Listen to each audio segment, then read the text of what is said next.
దేశం యొక్క nation character ఇది ఇంపార్టెంట్. నేను అందుకే మీ మీటింగ్లో నేను చూస్తూ ఉంటారు. ఎక్కడి నుంచి వచ్చిందంటే హిందూ కుటుంబ విలువలు ఎక్కడి నుంచి వచ్చింది? లెగసీనే కదా. ఆ లెగసీ ఎక్కడి నుంచి వచ్చింది? హిందూ ధర్మం నుంచి కదా మనకందరికీ వచ్చేది. చిన్నప్పటి నుంచి ఏం చేయాలని మన కుటుంబంలో పెద్దలు చెప్పిన సాంప్రదాయాల ప్రకారమే కదా. మీరు వేరే మతాల్లో ఉండే ఉన్నారు, వాళ్ళ గౌరవాలు వాళ్ళకు ఉన్నాయి. మనం ఎందుకు చిన్నప్పుడు అనుకుంటాం పెళ్ళి అవుతానే స్వర్గంలో జరిగింది పెళ్ళి, విడాకులు ఇవ్వడం కరెక్ట్ కాదు.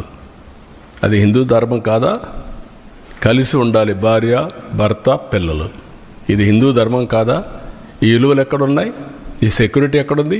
ఫ్యామిలీ సెక్యూరిటీ ఇవన్నీ. That is where we derived. We are fortunate. నేను ఇక్కడ చెప్పడం కాదు, ఇంటర్నేషనల్ ప్లాట్ఫామ్స్ చెప్తున్నా ఇది. కాబట్టి ఇవన్నీ మనం గుర్తుపెట్టుకోవాల్సిన అవసరం ఉంది. దీన్ని మనం కాపాడుకుంటూ ముందుకు పోవాలి.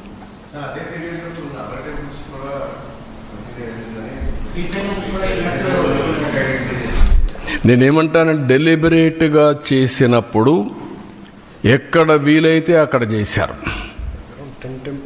10 టెంపుల్స్ ఇక్కడ చేశారు.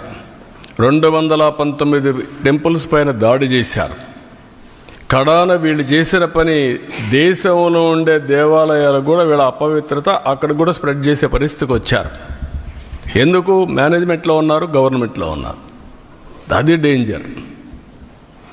ఓసారి ఎవడో చిన్న ఆఫీసర్ తెలియకుండా చేస్తే వాడిపైన యాక్షన్ తీసుకుంటా. పరకామణి కేసులో సెటిల్మెంట్ చేస్తారా మీరు? ఏంటండి? దేవుని విషయంలో దొంగతనం జరిగిందంటే మీరు సెటిల్మెంట్ చేసి ఇటీవల వస్తే దాన్ని సమర్థిస్తారు. ఏముందండి, అతను తీసుకున్న డబ్బుల కంటే ఎక్కువ ఇచ్చాడంట. అంటే ఏం మాట్లాడతారండి? First of all you don't have any belief. ఇది దొంగతనం జరిగింది, దేవుని సొత్తు దొంగతనం జరిగింది, ఇది తప్పు, ఇది పాపం అనే నమ్మకం మీకు లేదు. నమ్మకం లేదు కాబట్టి మీరు సపోర్ట్ చేస్తున్నారు. అంటే ఏమనుకున్నారు నాకైతే అర్థంగా. అంటే ఏమైనా మేము తిడతాం, ఏమైనా మాట్లాడతాం, జరిగిపోతుంది. నో విలువలు, నో క్యారెక్టర్, ఏదైనా చేస్తా. ఎక్కడికి పోతున్నాం మనం? మేము ఈరోజు మీరు చూస్తున్నారు ఎక్కడ బూతులు మాట్లాడుతున్నామండి మేము. ఇంకా బూతులు ఏంటండి మీరు? అంటే మీరు ఏమనుకుంటున్నారు నాకైతే అర్థం కాలేదు.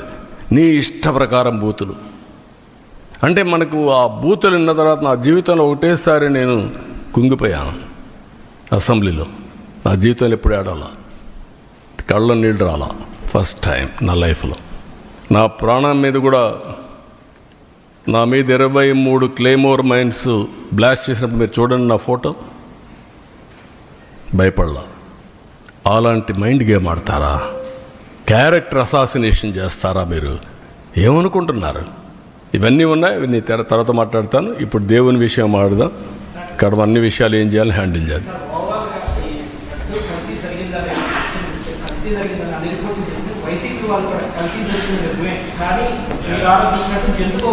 నేను అడిగేది ఏంటంటే ఎక్కడుంది అది అంటున్నా. లేదని ఎక్కడుంది చెప్పు. I'm asking straight question. ఎక్కడుంది?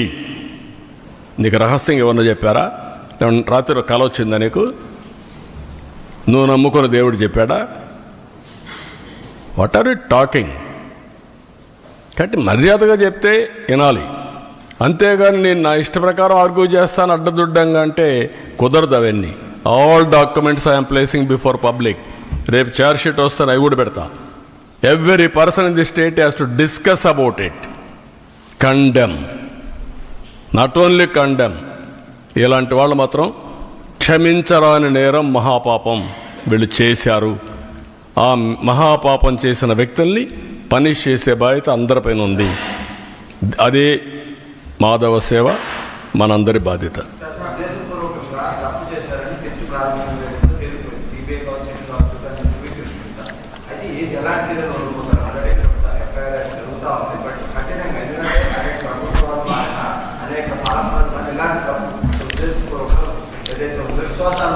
మీరే ఇన్ కోర్స్ ఆఫ్ టైం మీరే చూస్తారు ఎలాంటి పనిష్మెంట్ దేవుడు ఇస్తాడనేది. మేము నిమిత్త మాత్రంలో దేవుడే నడిపిస్తాడు. దేవుడిని దేవుడు కాపాడుకునే శక్తి ఉంది. మీరు నేను నిమిత్త మాత్రమే. మా బాధ్యత మేము చేస్తాం, మీ బాధ్యత మీరు చేయండి. అదే మాధవ సేవ. ఇంట్లో రూమ్లో కూర్చొని పూజ చేస్తే లాభం లేదు.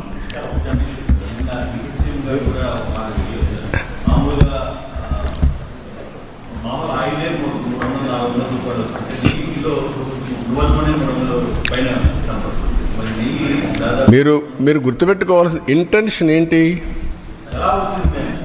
ఎలా వచ్చిందని కాదు. ఇక్కడ మీరందరూ కృత్రిమని ఇవన్నీ మాట్లాడుతున్నారు. అది కాదు. కెమికల్ కూడా చేశారు. దేవుణ్ణి అపవిత్రతం చేయాలి. అది ఒక మిషన్. వెంకటేశ్వర స్వామిని అపవిత్రం చేయాలి. పవర్ ఆఫ్ గాడ్ డ్యామేజ్ తగ్గించాలి. దానికి చేసిన కుట్ర ఇది మహాపాపం. అదే నేను చెప్పేది. ఏదో ఒకసారి తెలియకుండా చేశారు, ఎవడో కింద వాడు చేశాడు పర్లేదు. డెలిబరేట్గా నువ్వు నమ్ముకున్న ఈవో, నువ్వు పంపించిన ఈవో ప్రీవియస్ టర్మ్ చేశాడు, ఈ టర్మ్లో చేశాడు. ఏం చేశాడు? కాదు, డబ్బుల కోసం కక్కుర్తి పడింది కాదు. ఇది డబ్బుల కోసం. దీంట్లో ఒక కుట్ర ఉంది. కుట్ర కోణం దాగి ఉంది. నీ మనుషుల ద్వారా దేవుణ్ణి అపవిత్రం చేయడానికి చేసినటువంటి మహాకుట్ర, మహాపాపం. ఆ విషయం మీరు గుర్తుపెట్టుకోవాలి.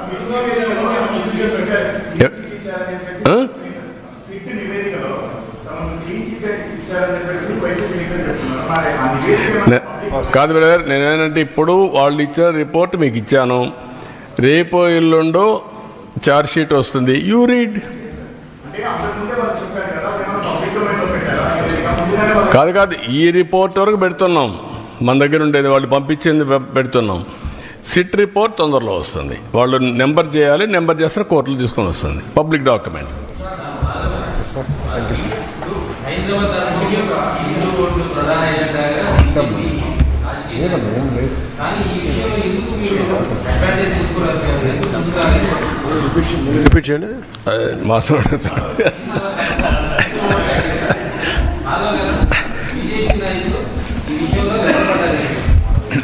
వెనకబట్ట ఏం లేదు. ఎప్పటికప్పుడు ఇష్యూస్ని టేకప్ చేసి ముందుకెళ్తున్నాం. ఇప్పుడు మాధవ్ గారు పార్టీ మేము